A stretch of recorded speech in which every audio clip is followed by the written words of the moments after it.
Thank you very much. Good morning, everyone.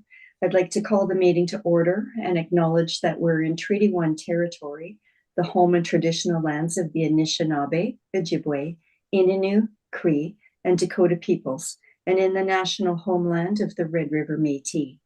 Our drinking water comes from Shoal Lake 40 First Nation in Treaty 3 territory. My name is Lynn Nesbitt, and I'm chairing today's panel.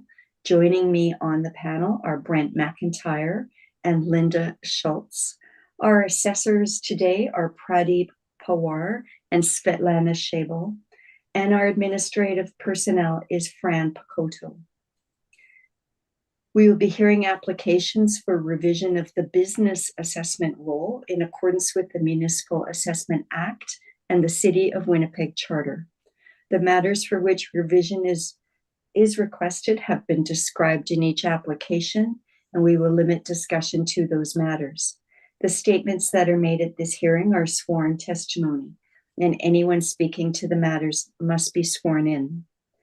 Be advised that comparisons of assessments of properties are not considered evidence of market value by the Board of Revision.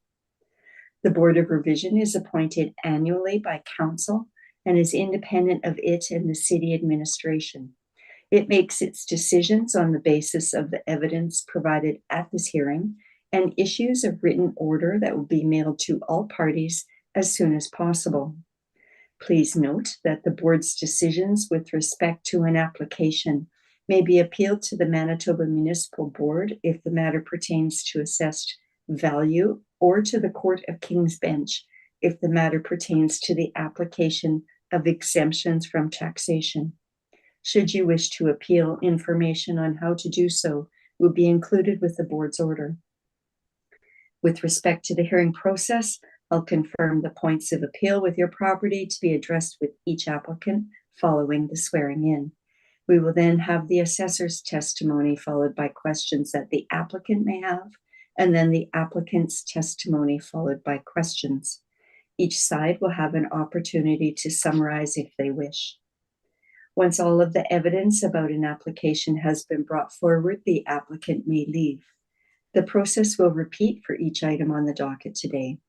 The session will close after all the applications have been heard, and the Board will deliberate in private and make its decisions. You will receive the Board's decision by registered mail as soon as possible. As information, all public hearings are live streamed, recorded, and will be part of the public record. We will be hearing item number 2 on our docket today. Ms. Picotto, please affirm the assessor's and applicant's testimony.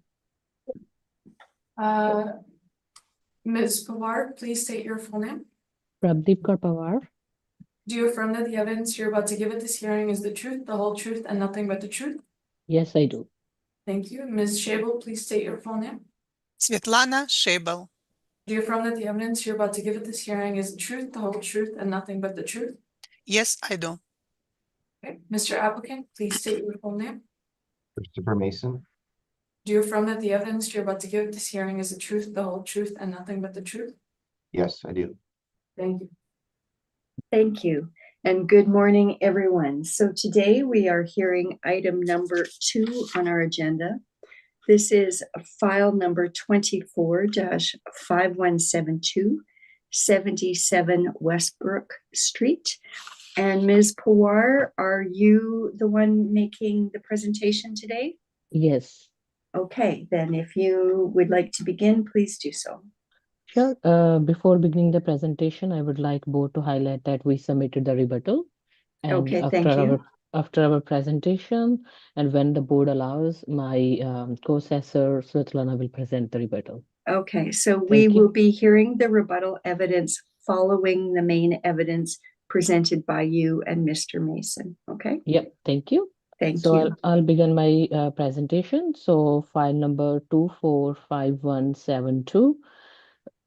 Address is 77 Westbrook Street. Business assessment ID is 56093.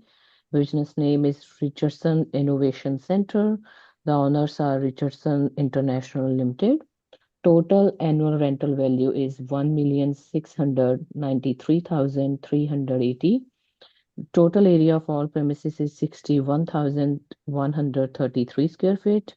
Overall ARV per square feet is $27.70. Premises ID 295514, address 77 Westbrook Street, premises area 61,133, with the base ARV is 1,528,325, and the base ARV per square feet is $25. Total occupancy cost is 165,059, which becomes our annual rental value to 1,693,380.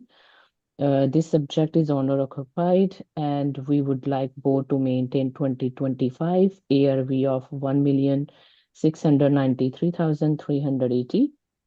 On the page number 2, I have the screenshot of the property description that it is CM off, which is the office building, and total land area is 47,214 with the plain area of 19,169, and the gross floor area is 61,133. And the bottom of the page, I have the income and expense mailer screenshot that shows that it is owner occupied. And the page number 3, I have the picture of the subject property where it is located. So it is located in the downtown. And the page number 4, I have the Google picture view of the subject property, which shows that it is at the corner of Westbrook and Lombard. And the page number 5, I have the picture of the subject property when it was in the construction in 2018. And same like page number 6, I have a further picture of subject property. And the page number 7 and 8, I have the board's decision for the realty appeal. In the board's decision, we can see that the decision was based on the reduced rental rate of $25 per square feet, which we changed it to this presentation already. And there is another point to reduce the leasable area, which we are defending today that this area is not correct. The city of Winnipeg has the correct area of measurement, which is based on further we will present in rebuttal, but I have the few information from the rebuttal here as well, that we have the permit details on the page number 9, which shows that construct a 4-story 5,759 square meter research institution. When we convert it into the square feet, it becomes 61,989 approximately. So on the page number 11, we use the same rent comparable for our realty appeal.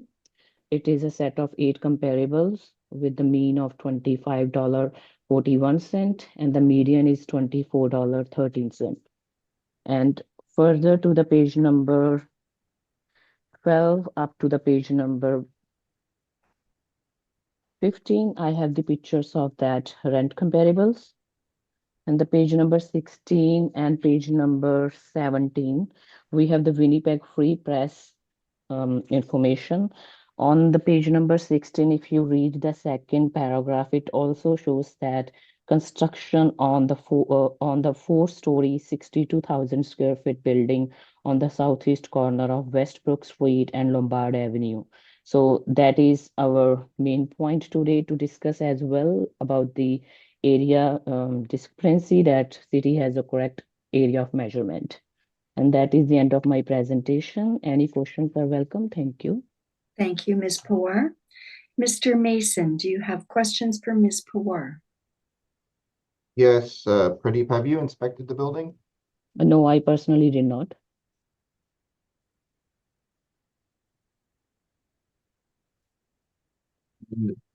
Are you aware that CM office is not straight office, it is comparing to medical buildings?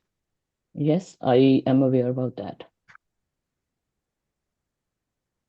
Are you aware that medical buildings in comparison to office buildings are 2 different styles of buildings and not Yeah. comparable? Yes, Are you aware that the subject property is an office building? yes. May I answer these questions? Excuse me, Ms. Shable. Okay. Yeah, just 1 minute. Of course, we'll let you answer. Ms. Poir, you've answered Mr. Mason, and Ms. Shable, you have something additional to add?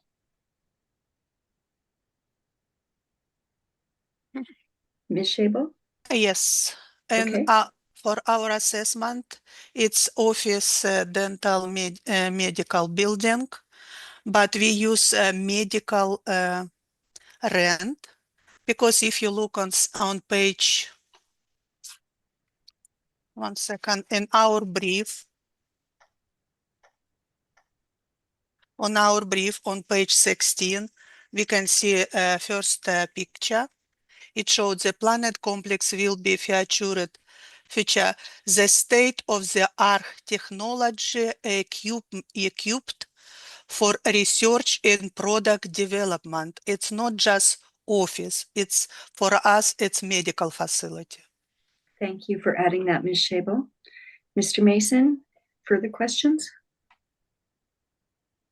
Are you aware that medical facilities are designed to accommodate co-tenancy and attract higher rents? Yes, that's why it's for us, it's medical facility because it's not strict office building. It has established a research and development center. They have professional lab and all what around research center. So we don't have special, that's why it's not typical office, it's medical for us. This facility expected different air condition, more taken water supply, plumbing, electrical plumbing. So it's medical for us in our model. You're aware that it is owner-built and specific use and design and single occupancy, correct? Yes, it's single occupancy building for a research center. They do a lot of medical stuff, research in lab. In fact, there is no medical research in the building. Are you aware of that? It's a agriculture research development center. There are partnerships agreements with the university and that they do more food analysis as opposed to medical. It's all together. It's not the typical office building. That's why we assess like medical facility. The reason why medical buildings, in a sense, do command higher rates. Agreeably, they do have accommodations and are closer to medical facilities. This is not close to medical facilities, and I want to emphasize that because there is a distinction, and I'll go through it in my docket, that medical buildings attract a higher rent because of their association with the hospital, the multi-tenanted aspect of it, and the interconnectedness between the different medical providers. So just want you to be aware of that. Okay, on the next question, on the building gross floor area, I don't see a calculation from the assessor on how they came up with the 61,133 square feet. We had reached a settlement on a reduced square footage based on FOMA measurements, which were provided and are provided in my brief. And there's no calculation to support the 61,133 square feet. Is there a calculation in your current docket? If you open page 9, you can see that construction 4-story building and 5,759 square feet research institution. So if transfer 5,759 square meter, it will be around 62,000 square feet. What it's gross building area we use, because it's single tenants occupy building, we use gross floor area, gross building area to gross leasable area. Because in our in our estimation, we use exterior perimeter of the building. Would It you will be agree- supported in my rebuttal. And would you agree that on a comparison level that by assuming a gross floor square footage, comparing it to market rents and other market office buildings, you are then overstating the assessment as a result? Single tenants, owner occupied building, gross building area and gross floor area similar. We don't divide anything. We don't take any penetration, and we use our exterior perimeter of measurement. It's And by BOMA standard. did you remove penetration? No, Fenestration? because it's single tenants occupied building.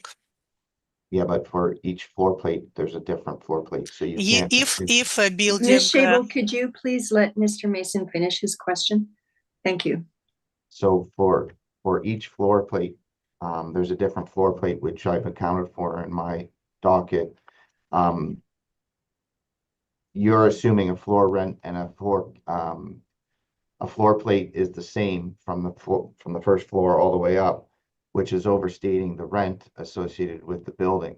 So I can understand on a single occupancy that, yeah, you measure from the exterior, but from a comparative and using comparables and similar property on the market that are, potentially multi-tenanted, which we're talking about medical facilities, which typically are, you'd look at it from an interior measurement from an office standard.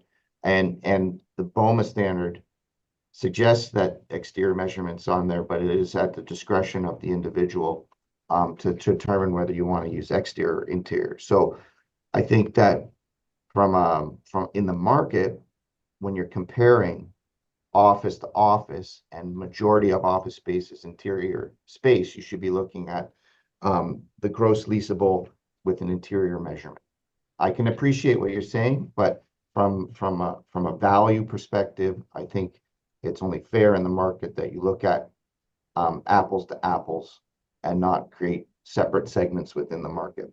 And you also need to take into consideration the fenestration throughout the building and remove those areas as well, because now you're creating value on space that's unusable. And Mr. Mason, that sounded very much like your presentation. Do you yes. have a question for the assessors on that point? Yeah, so outside of this permit, do you have proper drawings and diagrams that support your calculation?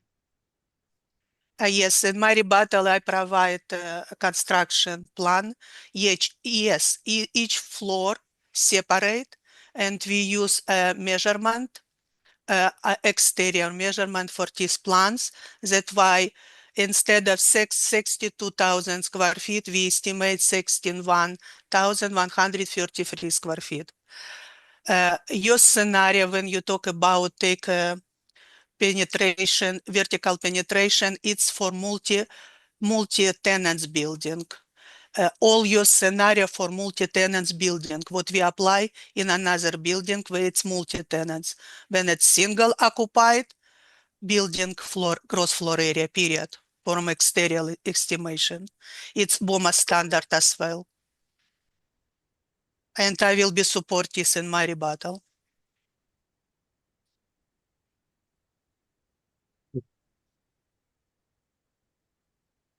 And I guess on the rents, I believe that the comparable rents all throughout, for the most part, are medical office buildings. Is that correct? Correct, because we assess it's like medical building. Did you look at standard office buildings?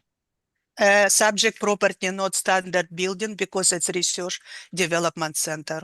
It's medical facility for us.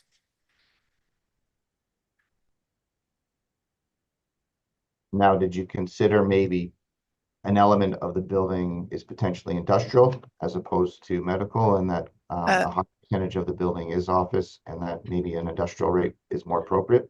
It's not multi-tenant scenario. We have full facility. And we look rent in similar type of space in downtown. You could, like your Kate, the rate between certain areas, create partitioning throughout. It's we don't divide building in our estimation. We talk about apples and orange. It's still whole building. But again, if it was multi-tenanted, you could. It's not multi-tenant scenario subject property. I'm hypothetically, but if it was multi-tenanted, you could. What we apply for another properties when it's multi-tenants, yes. Your theory for, yes, multi-tenants and we apply another properties. Subject property, single building, single tenants occupied building. Gross floor area equal building floor area. And you've got this food innovation article downtown, which I assume you're relying on because of the cost to build. Would you agree that cost does not equal value? We don't assess by cost. It's point that it's research center and construction building area 62,000 square feet. It's very well supported by permits for property development plan department.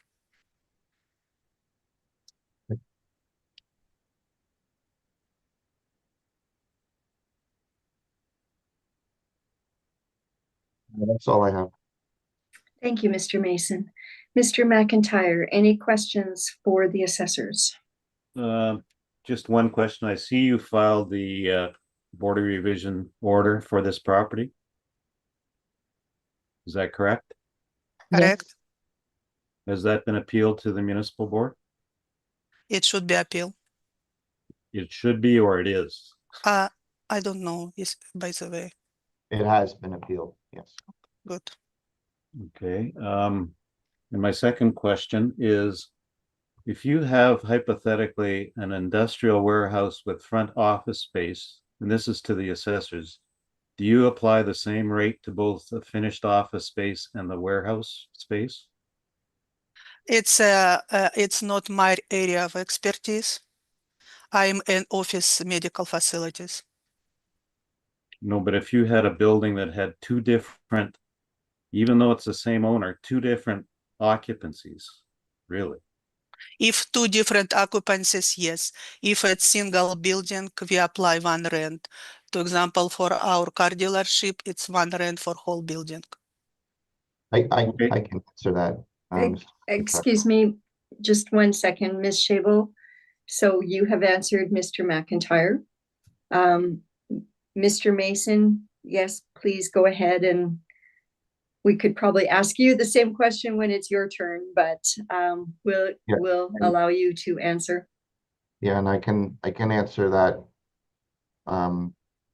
with assurance that the city of Winnipeg does assess certain areas within industrial properties at different rates for single tenanted properties.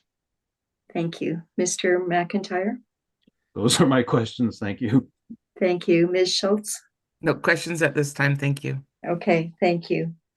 And I don't think I have questions either, but I will certainly reserve the right to come back to the assessors if something arises again. So, Mr. Mason, on to your presentation, please.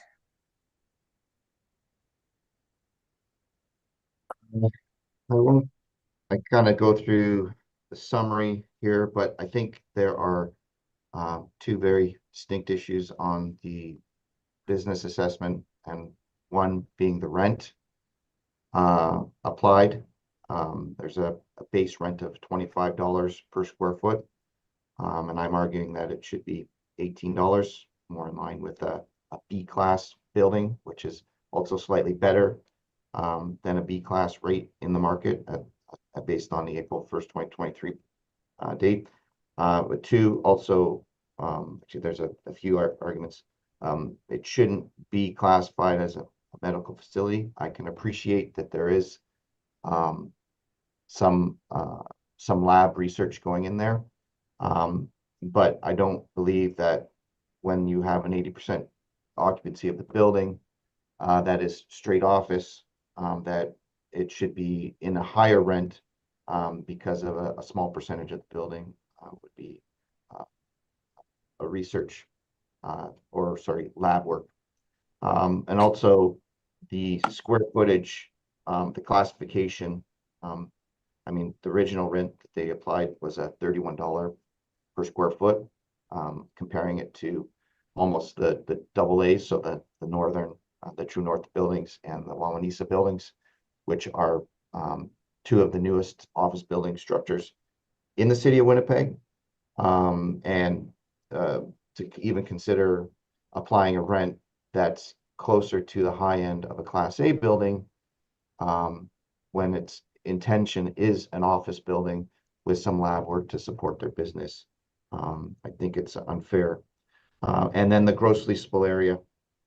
I provided BOMA measurements from interior walls, less any major fenestration, creating the basis of some comparability in the market.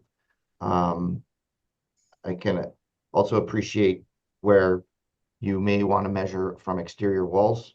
However, I do believe there is discretion within the standards to allow for some flexibility, whether you want to measure from interior or exterior walls, specifically when you're dealing with assessment and taxation, when you're trying to compare products across the board. So I guess and my recommendation is to, one, correct the rent to $18, reduce the square footage to 56,377, and reduce the business assessment to $1,167,004. I would assume we could round that to $167,000. So, going through my appendices, as I mentioned through my questioning for the assessors, the difference between medical buildings and standard offices, there are very distinct features that identify what a medical building is and why there are typically higher rents associated. One being medical facilities encounter higher income and expense rates just due to the co-tenancy, so you have smaller spaces, and the accessibility to the medical communities, but also having cross-functionality between different practice lines, which creates value to a landlord owner, but also the smaller spaces create higher rents associated with them. And then being accessible to amenities and priorities, I think, well, this particular location, the Innovation Center, while it's in the downtown core, it is in an isolated pocket, not necessarily close to a lot of amenities or priorities that would be necessarily for medical facilities. So then to the classification of the building, and I wanted to emphasize like kind of the differences between subject, property, what the criteria are is to kind of determine a classification on a building from a Class A to a Class B, and it's really determined by the best buildings in class. And there has been a shift in Winnipeg just because of the addition of the True North Square of Wawanesa, which are top tier AA class buildings, which have all the amenities that check all the boxes for Class A structures. And other Class A buildings in the market would also include Lombard, where you are all sitting at this point in time, where you have access to a lot of amenities, transit. There's probably flagship in the market. It's concrete steel construction. And you have premier tenants throughout the building. This subject property has a single tenant. Yes, Richardson is an owner and ratepayer in the city of Winnipeg, and has a large tax base in the city of Winnipeg. So maybe there is premier tenant there, but it's missing some other things such as tenancy. There's no security on site. There's no state-of-the-art system. And there's believe there's one elevator within it. So it kind of brings it down, and there's no fitness facilities. There's no other amenities associated with it. So I want to be clear that the class is, it is a newer structure, and I'm not suggesting it's at the lower end of B. It may be a triple B building. It may have been at the low end of an A-class building, but it's certainly not at the higher end of an A building class or rent that it would accommodate. And I include building classification guide through BOMA in there. The gross leasable area, I talk about, while occupied spaces of a mass appraisal valuation income talks about the gross leasable area of a space, and it being specifically that where it's secondly the gross area of buildings are used in the industry to calculate cost. So in the third paragraph down, the subject property has significant penetrations that are neither usable, rentable, such as stairwells, elevator shafts, and other atrium. That does not include any usable floor space from the second floor up. So these open spaces and the reception and staircase should not be counted as rentable area. Additionally, rentable areas should be measured from the interiors, not the exteriors, which is how gross building area is calculated. And I agree that, measuring from exterior walls, but that's typically used for costing of a building to calculate the full cost. But when you come to rent, you want to be comparing similar products and similar office with a similar measurement in the market. So I do believe that I have included formulas, the BOMA measurements that excluded. So there's mapping from each floor plate and an Excel spreadsheet that summarizes all my calculations that support a proper GLA for this particular building. And then on the rent side, I do not agree that this building is a medical office. I believe it is an office building, but certainly and may have some components that I can understand why you might want to consider it a medical building. But I do believe that if you want to make consideration for the portion of it that is research and laboratory, maybe there is an opportunity to kind of split the rate and the rent for certain areas to accommodate for that, and then apply an appropriate class rent on the property. So on the rental side of it, I've got three distinct sources. I've got the Johnson report, which I want to kind of caution everybody. Those are typically asking rents for leasable space available in the market. But it is indicative of what is on the market and what things are being marketed at. And I've separated it out into two distinct classes with averages and medians. And you can see from 22 to 24, you can see that class B is around $15 per square foot, and average A is around $22, $23 per square foot. And I've included all the kind of pages kind of to support that. I've excluded C class. I don't think we need to talk about that. And then I've also included Collier's reports for Q3 2022 and Q3 2023. And if you look at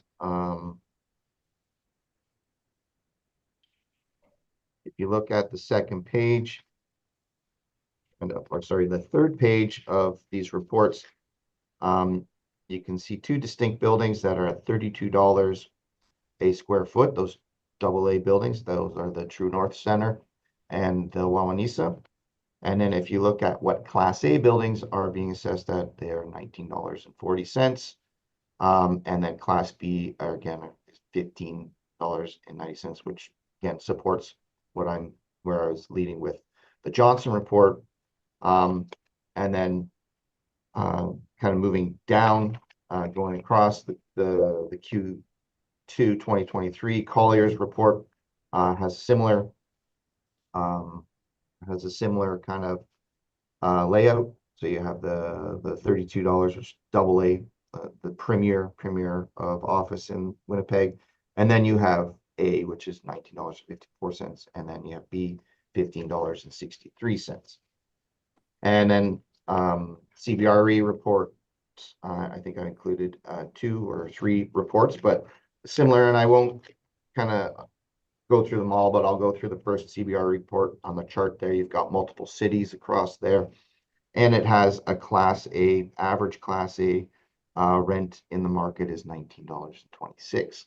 So I think from a competitive standpoint, this building, I believe, should be marketed in between a Class A and a Class B office building, and with a supported rent, and the rent I'm suggesting is not a Class B rent, which would indicate, if I did suggest the Class B, it would be closer to $15 or $16 a square foot. But I am recognizing that it is a newer building in the market. It does have some fresh finishes, less maintenance, and that it would probably attract a higher rent of $18 per square foot at the top end of a Class B or a low end of a Class A style building. So all that, I'm suggesting that a rent of $18, an adjustment to the square footage, and which would reflect $1,167,000 in business assessment. Thank you, Mr. Mason. Ms. Pawar or Ms. Shable, I don't know who's taking the lead on questions, but I will take lead. thank you. Let's open, I don't know, you don't print page. It's Appendix B. Yep. Income expenses.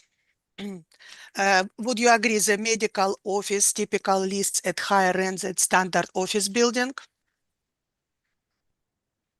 Yes. It's in your statement. Would you agree that subject property not design co-tenancy or multi-tenancy? It's co-tenancy in your third paragraph. Subject property is single tenanted. Correct. It's not design co-tenancy and multi-tenancy. Correct. I'm not sure where you're going with that question, but I'm not it's your suggesting statement. The subject property was not designed for co-tenancy or multi-tenancy, correct? It's your statement. I agree. Yeah. Amenities and priorities for medical building, including accessibility, visibility, and maintenance. This proximity enhances visibility in market effort. I know you from Ontario, maybe you're not familiar with our city, but do you know that subject property located a few hundred meters from intersection Main and Portridge? I am aware, and I am very familiar with Winnipeg. I'm there frequently, and actually going there in April. And this particular area, and I can attest, and I mean no offense to anybody from Winnipeg, but I had comments from people when I was there last, and we had attended a couple of the restaurants in around that neighborhood, and it's not exactly the safest neighborhood, and those were comments from people from Winnipeg. So, and I do agree that in proximity, that it is close to the downtown.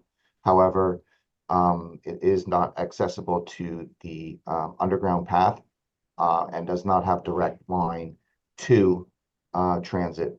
And being in the winter time, I can assure you that speaking with my clients, that those people working in that office would prefer to work at Lombard as opposed to Innovation.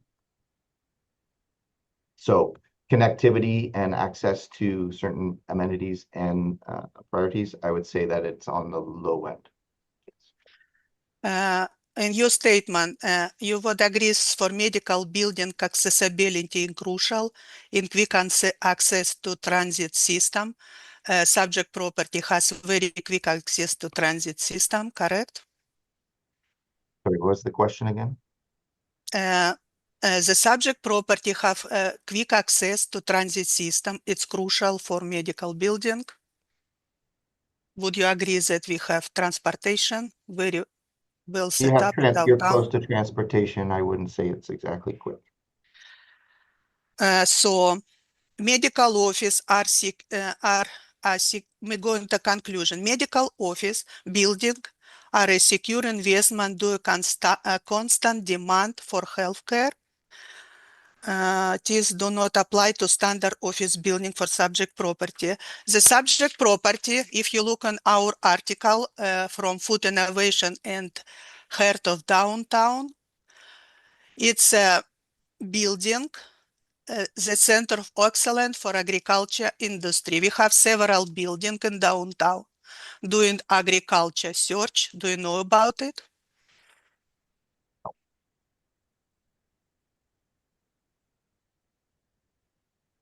We have a grain facility for wheat. Now we have agriculture new facility like subject property. They're very close proximity from each other. Are you aware about it? I'm not aware of these ones. Let's go to Appendix C. We're going last page. Determine class for 77 Westbrook Avenue. Would be nice if you provide pages on your submissions. So it's Yeah, that's okay, Ms. Shable. everyone with me. We can find it. Everyone with me. Yes. Let's look after a table. Third line. It is owner occupied and has high specialized design. Would you agree that it's true? Actually, the design's pretty basic. It has a unique design, but the actual construction is pretty standard. It's not according to articles and construction cost of 30 million. With our assessment of property only 23 million. So it's very high design building. I don't believe that cost and design are interchangeable. Would you agree for brand new building, cost of building will be I'd also best like to estimate, mention that it was constructed during COVID when costs were actually higher too. So but still you have to pay for construction, equipment, premium. everything. Premium. That's why we assess less than 23,000 million compared to 13 involved. Okay, we are speaking about the business Okay. assessment, Ms. Shable. Can you stick to that? So would you agree that your last statement, a four-story, it's false, that a four-story does not have sustainable certification in best qualification as a subcategory? So would you agree that it's statement false? Sorry, Last, what was the question? your statement, a four-story, it does not have sustainability certification. It best classifies as subcategory class B. Would you agree that subject property has a high sustainability certification? I would disagree. Sustainability certificates are usually LEED certified and are stamped on the building when you walk in the office. This building has neither of that. And if you look on same article under picture first, the plan and complex with future a state of arts, technology and equipment for research and product development. It's very high building. That has Would nothing you to agree? do- That has nothing to do with the building sustainability. It's new Nor technology. building certification. Okay, we go to Appendix D.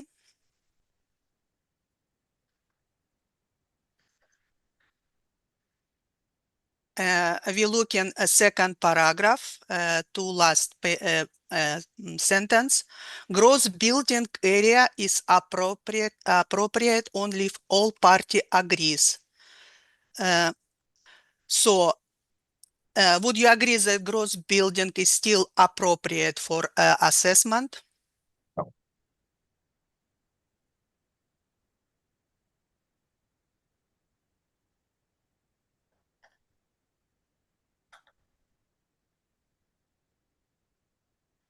As the the property is a standard measurement as gross building area is appropriate only if party agrees. It's your statement. So the subject property gross building area, it's appropriate, correct? What we're doing here in Winnipeg for owner occupied building. I agree with my measurements. So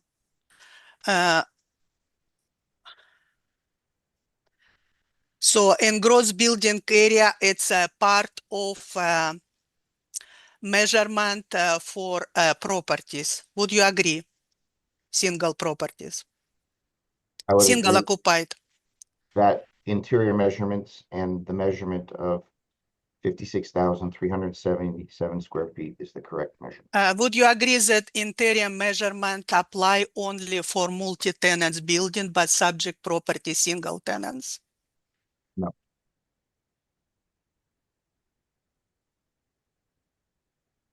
Okay, let's look on your estimation on the following page. All your estimations, it's interior gross area, correct?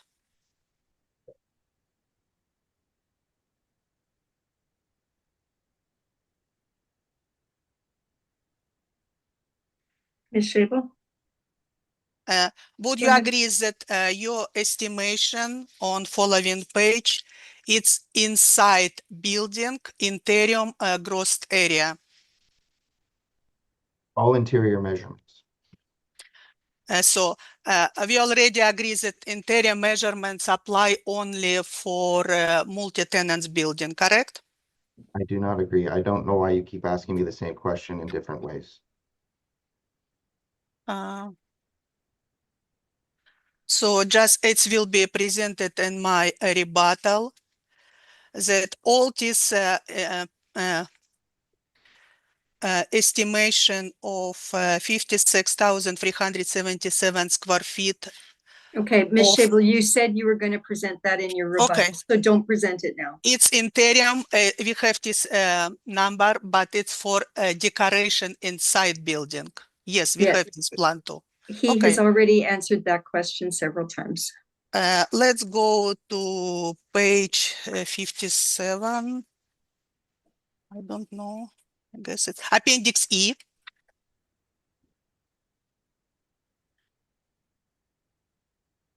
We're looking on Class A building. Would you agree that Class A building rent higher than Class B building and they better quality? Let's Class B building. I would agree that the rent is higher than Class B, yes. Would you agree that subject property brand new building with high quality building? It will be going to Class A. I do not agree. Comparables number 3, 242 Hargrave, rent for $34 per square foot. It's rent by SN Square Inc. Sorry, what's the question? Would In your evidence, comparable number 3, 242 Hargrave rent for $34 per square foot.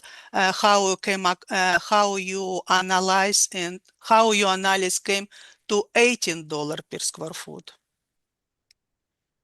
My analysis went down the line of identifying what type of building this is. And I went through it through the classification process and identifying how comparable the subject property is to other office buildings in the city of Winnipeg, and drawing comparisons by going through the box. And if you look at, if you go back to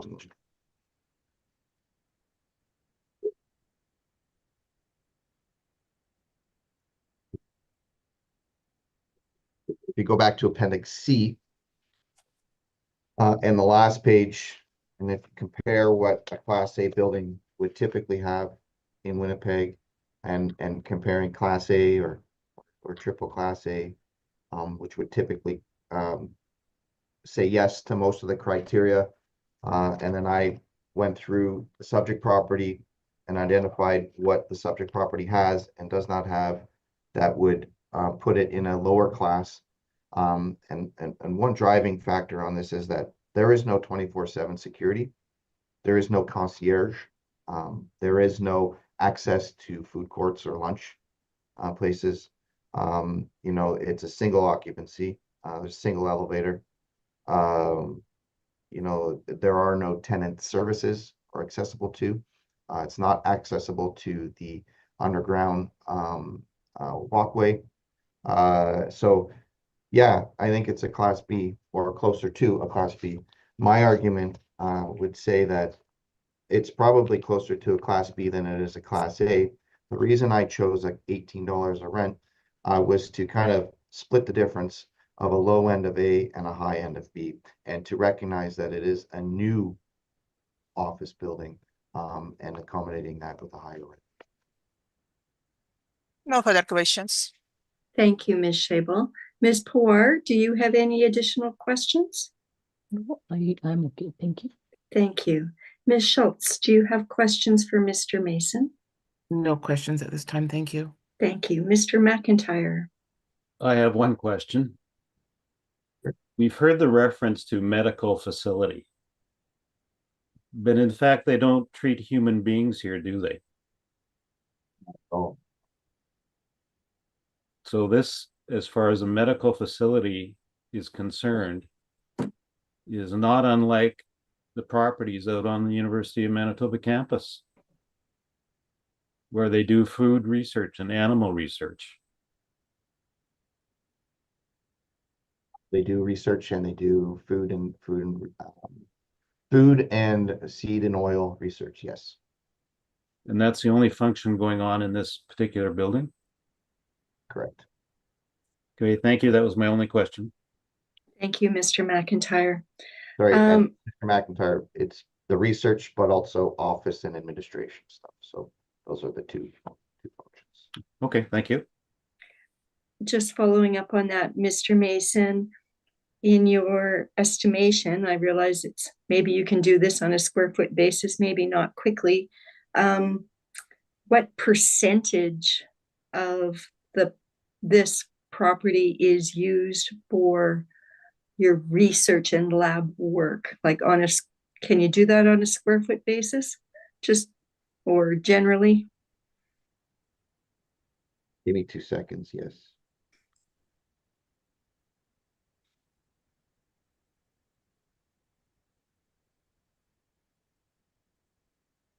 I'm just going to open up Excel as opposed to use a calculator. So give me 2 seconds. Madam Chair, may I excuse myself just for 1 second, please?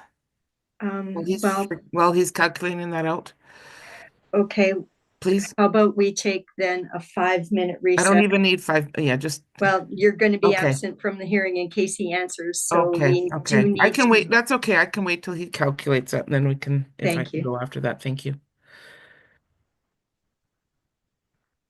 If you want to take a 5-minute recess, I think it's fair. I can, because I'll just punch it in.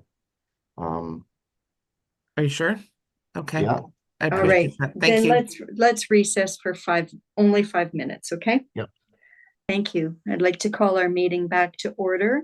When just before we broke for our little recess, Mr. Mason was doing a calculation for us. Mr. Mason, have you got that number? And just to remind you, you are muted. Thank you. It's approximately 25%. About 25% of the square footage, Yes, and that's dedicated to the labs. that's dedicated to research and development. So may include, if you look on this GLA, there's the GLA spreadsheet I have, there are areas that are highlighted as R&D. So I Yep. pulled That those, in- calculated that. So I assume So- that's what. Yeah, that includes all that area, the R&D portion. And the rest, as you indicated, was office? Correct. Okay, thank you. Boardroom. Office, boardroom, like that sort of. Yeah. Okay. Thank you very much for that. Okay, and Mr. Mason, do you have rebuttal evidence? Sorry, didn't hear you there. No, I'm good. I think I presented all the facts that I have. Okay, We'll leave it with the board. thank you very much. And Ms. Shable, you indicated you had rebuttal evidence? Yes, please. Okay, that has been distributed. Mr. Mason, do you have the rebuttal? I did not receive the rebuttal evidence. Ms. Picotto?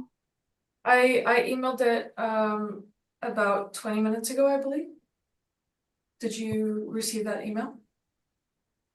I had my inbox closed. So give me a second.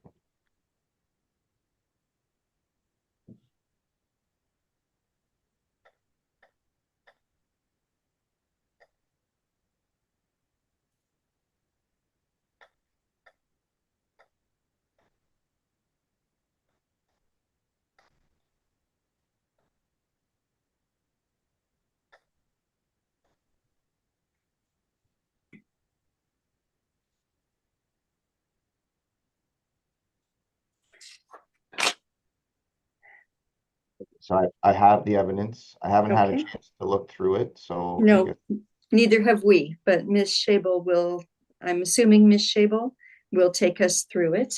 Ms. Can I- Shable, I know can I- it's 36 pages long, so Can I you take could- can I take a minute to print it off? I like to take notes as we go. sure, sure, we can wait.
Okay. Thank you Okay. for that. Thank you. All right, Ms. Shavel, as I noted, your rebuttal is fairly lengthy, so if you could take us through in a summary fashion, that would be great. Thank you. The agent states that medical office buildings are a secure investment due to the constant demand for health care. And subject property has high demand as well. If you look on page number 5 paragraph from the bottom, our vision has longer been to see downtown Winnipeg reach its potential as a center of excellence for agriculture industry. As well, if I look on page number 2, 4 paragraph from the bottom, company official said it will become another asset in the city to collaborate with food science work at University of Manitoba in the culinary art department at Red River College, as well as the Canadian International Gray Institute and the Food Development Center in Portage La Prairie. That's why we assess subject property like medical building, because we don't have this special category. It's not typical office building. It has a good investment and very huge demand. On page number 3, agent states the building gross leasable area overstayed. We saw his calculation in Appendix D.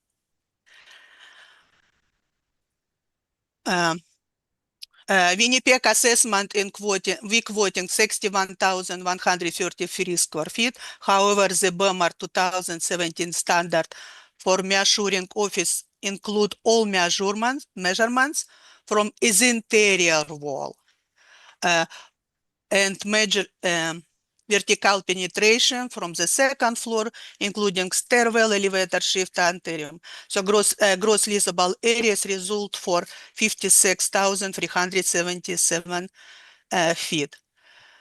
This statement, it's not gross leasable area, it's interior gross area. If you open page number 5, on page number 4, I post a table of context or all my screenshots, all my information. On page number 5, we see that interior gross area. The agent uses interior gross area of the building. It will be explained in Chapter 8, Area Measurement 8.25 in Office Building Standard Method of Measurements, Section 3. The city use gross floor area. The city assesses that the gross building area is rentable area, gross floor area, as all floors are fully rentable and there are no shared vertical penetration such as stairwell, elevator shift, and atrium. The city use exterior measurement where building area per floor from outside dimension. We use gross building area estimation. The total gross construct area of building, as also known as construction gross area, is typical measurement from the outside face of the building. Excluding a wall includes interior building void, open space with excluded building. I will be provide 812 commercial property analysis information. The single tenants building for tools, the gross building area is primary measure used in common real estate industry leasing practice. It's a statement from Chapter 8 Area Measurement and 830 Commercial Property Analysis. It's from my study. I have Urban Land Economic Diploma from British Columbia. I also submit answer to 26 key questions about BOMA standard method of measuring floor area and office building. This document was sourced in full from commercial property analysis, course manual, UBC diploma program in urban land economics, BZ 401, 2004. This document is published in Appraisal Institute of Canada. The entire purpose of this document submitted in full by the assessor to address conclusion and discrepancies that can arise from misinterpretation of BOMA material. Question 24 of this document specifically address gross building area measurement for single office building. Let's open page 6. It's Ms. Shable, I know that you are reading the document. We can follow along if you want to highlight it so we go a little bit quicker through it. yes. I know Thank I you. have accents, that's why I try to bring you to my No. page. No, that's okay. I appreciate I am that. alerted it.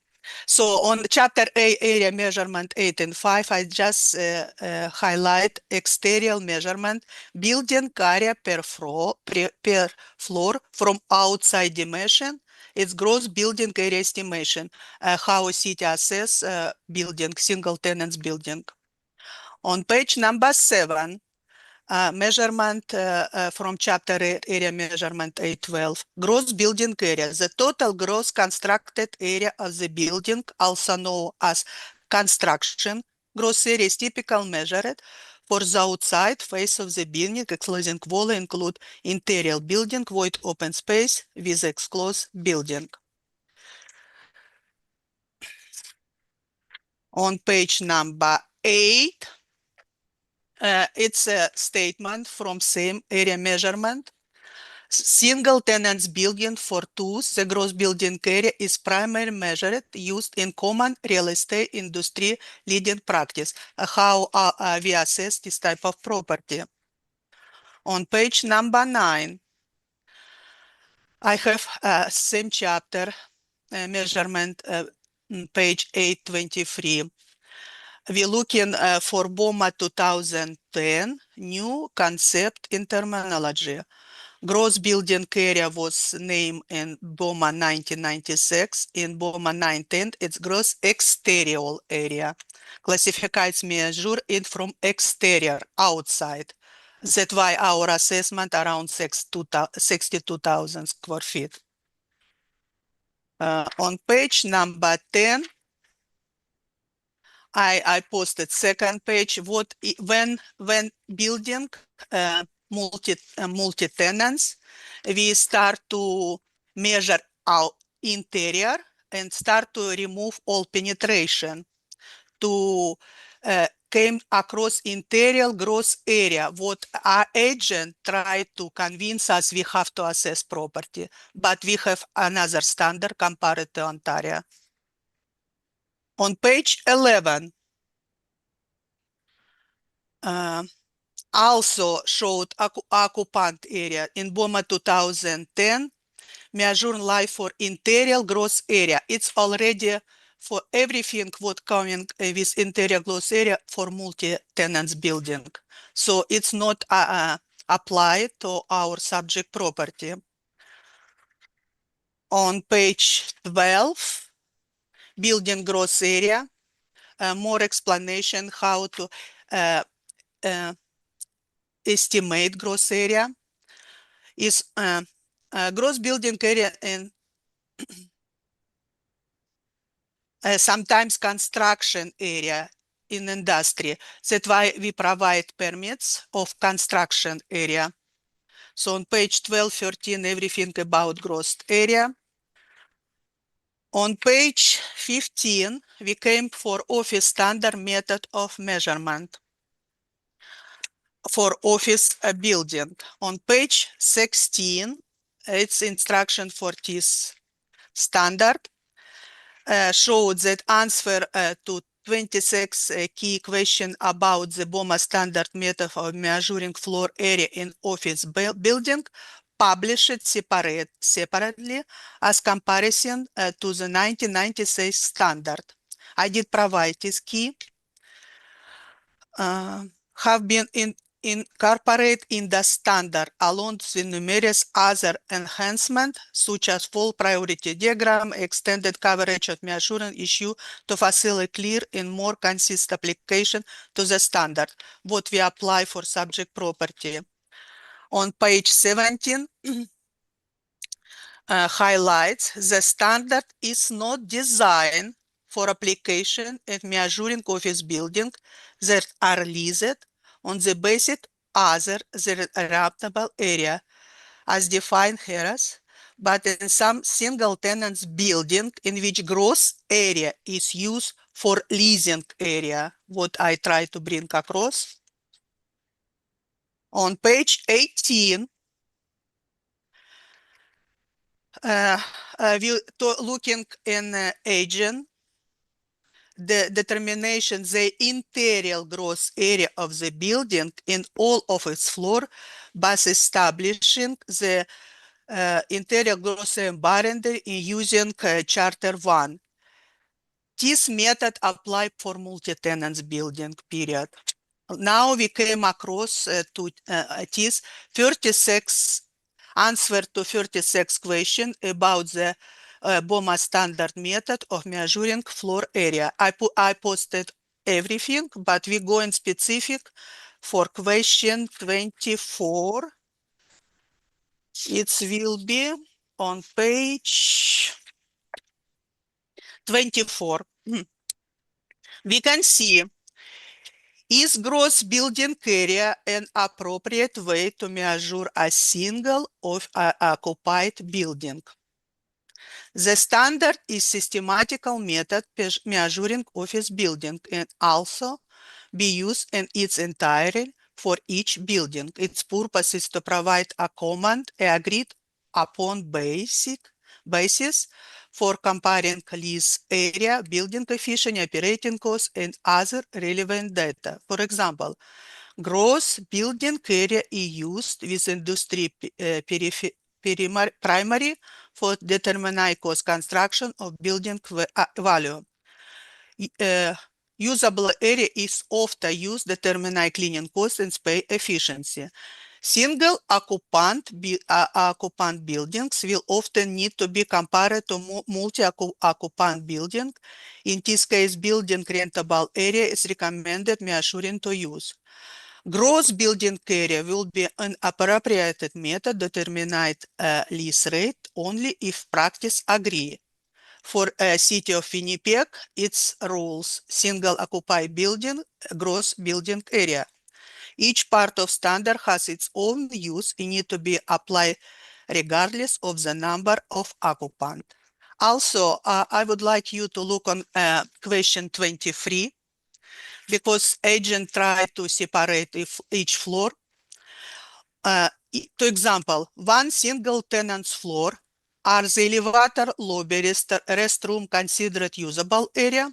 The BOMA standard define usable area as space the tenants can actually occupy, use, and may allocate to personnel and furniture. This is elevator lobby under the tenant's control and could be put to use as reception area, for instance. It is usable area. However, if the tenants can't use this space because of the fire code of other restriction, it's not usable area. Restroom are not considered usable area at standard, although they part of rentable area. So if subject property would be tenants occupy each floor separate, we will be still use exterior wall estimation. Now we're going to information collected from property development plan department. You can see same. Ms. Schabel, this same information was in your main brief, correct? No, it's only a partial. That's why I will skip. Okay. Construction cost 5,759 square meter research institute. It will be 61,989 square feet. It's gross floor area and gross building area we apply for assessment. On page 27, Same application information that this four-story building for 5,759 square meter. On page 28, we looking, wait 1 second. Number 5, it's a full building, 4-floor building. On page 11, on number 11, main floor area, 1,820 square meter. If you look on top, this meter, it's 19,190 square feet. For our estimation, it's plant area. On page 29, I posted a permit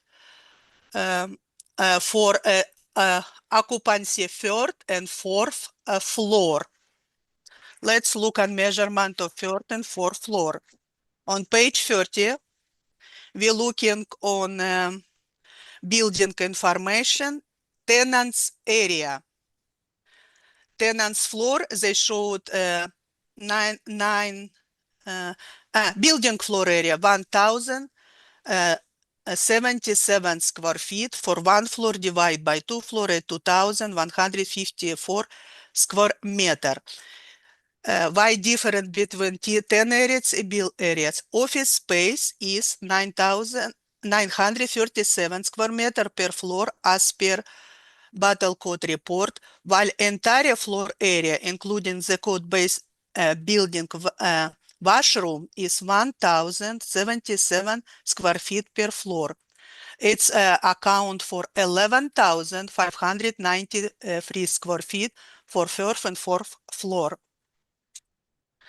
On page 31, same information about construction building. We see building area. It's our plan area, 1,820 20 square meter.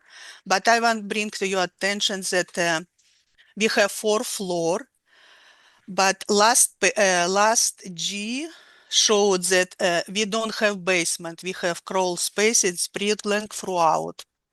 So it's following for all map we use for estimate gross floor building area. On page 52, it's crawl space. On page 53, and you can see its number by perimeter, what we use in our estimation of 61,133 square feet. On page 33, it's main floor. On page 34, 2nd floor, and page 35, 3rd floor, and on page 36, 4th floor. So based off my rebuttal, our estimation around 62,000 square feet of building area, like leasable area, is correct. It's how we practice in Winnipeg for single occupied building. Thank you. Any questions? Thank you, Ms. Schabel. Mr. Mason, do you have questions on the rebuttal evidence? Do. I do apologize, and I just, what's the standard practice for rebuttal evidence on submissions? The standard practice would be in the case for your rebuttal, if the assessor has presented something in her main brief that you would like to refute, then you may submit rebuttal evidence on that point. Okay. So Should not be in circulated. this case, Ms. Schabel has done that with respect to the how the floor area or building area is being measured. Okay. And so she's brought in that as extra evidence. So now we're dealing with the rebuttal evidence just as we would the main evidence. Okay. So you'll have a chance to ask questions, and then the panel will ask questions. Right. My only concern on this is that there's certainly a lot of content, but there's also a lot of content that is outdated. And having it in advance of, as opposed to 20 minutes or half hour ago, might have allow me to have a little more analysis to dig a little bit deeper on some of the evidence provided in this rebuttal. So I just asked the board to kind of weigh evidence accordingly as we kind of go through it, because I don't think it's fair or just that I didn't have enough time to kind of review this rebuttal evidence. And we are seeing it for the first time too. We also didn't, the procedure is, it is distributed at the time of hearing, but I will note your concern going forward. And so, and we take your comments into consideration also.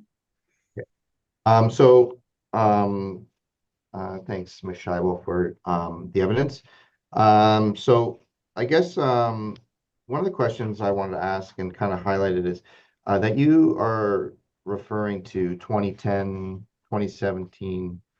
I think there's a 2004 BOMA standard in there. Have you referenced or referred to any of the changes that have occurred since the 2024 BOMA standard?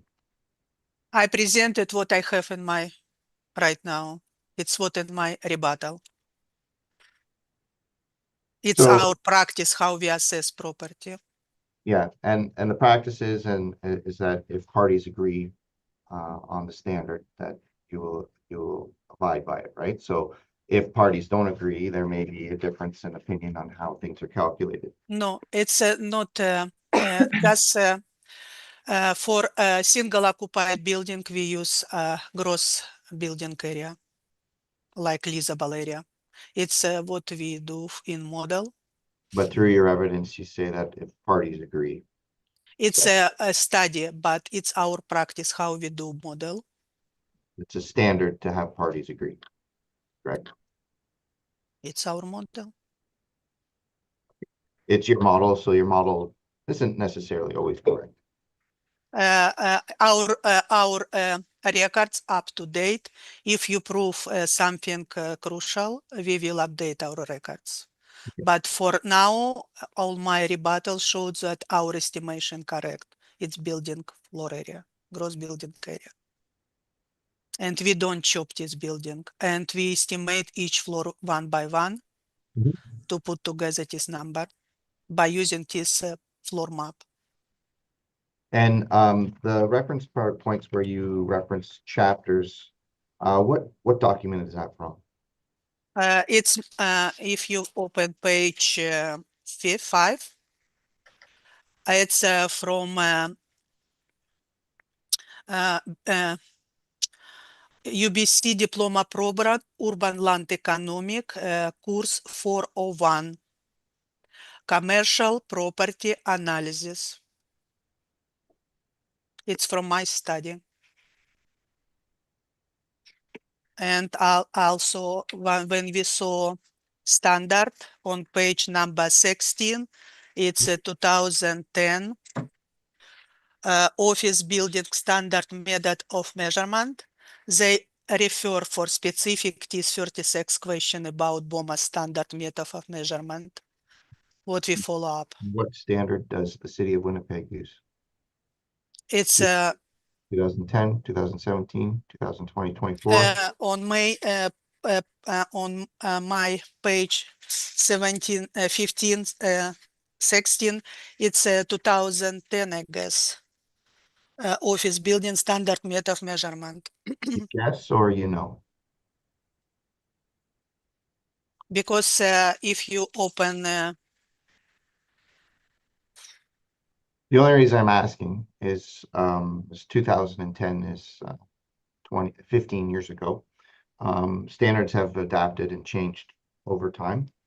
And that without kind of proper deep consideration in terms of actual proper BOMA standards that are more current. I think the 2017 was probably even more current than this one. That would probably relate to the 2023, and 2024 is even more current for the year that we actually have filed the appeal. And I think that there should be proper consideration for that, and through any of these measured areas as there may be some rollback or changes in terms of philosophy, but also considerations for how you would treat and maybe some leniency for considering single property offices. So On my page 5, same 36 question co-published by Appraiser Institute of Canada. It's a practice across Canada. Nothing changed in this regard.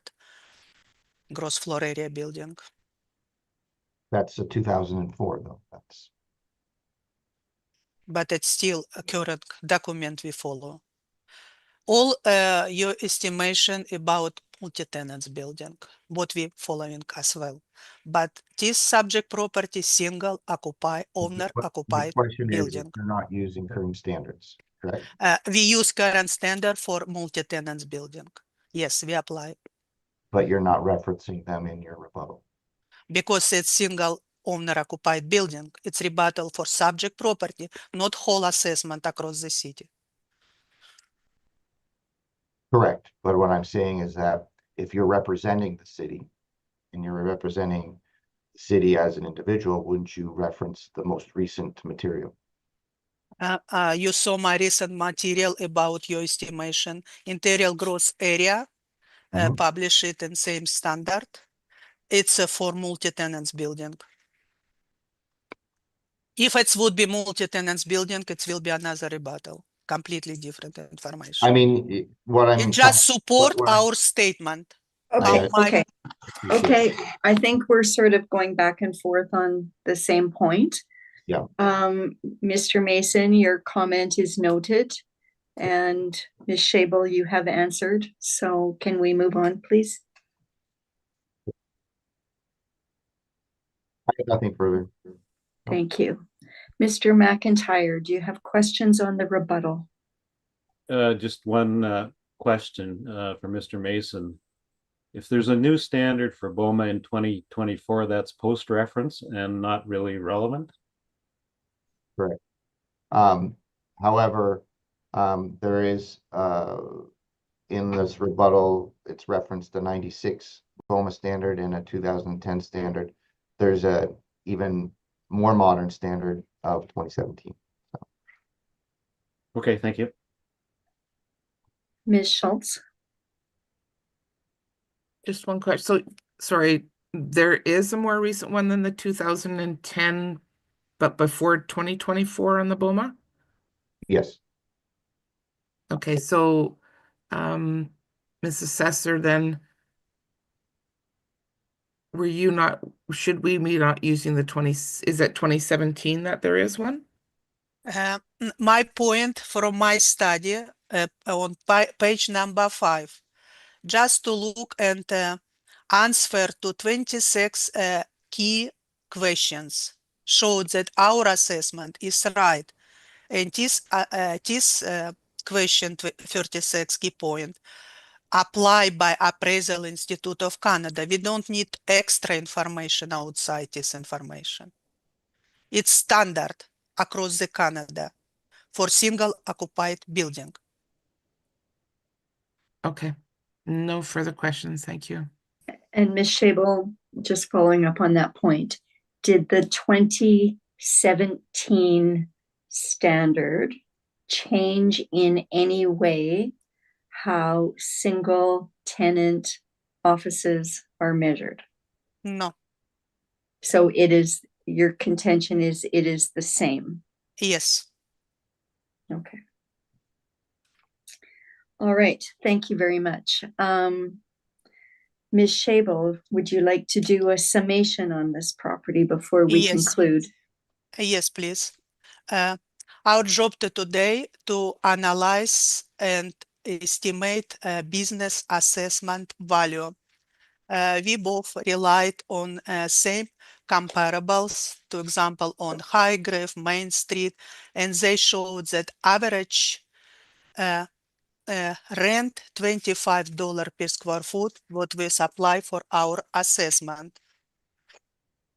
As well as subject property, it's medical building, it's well supported. It's a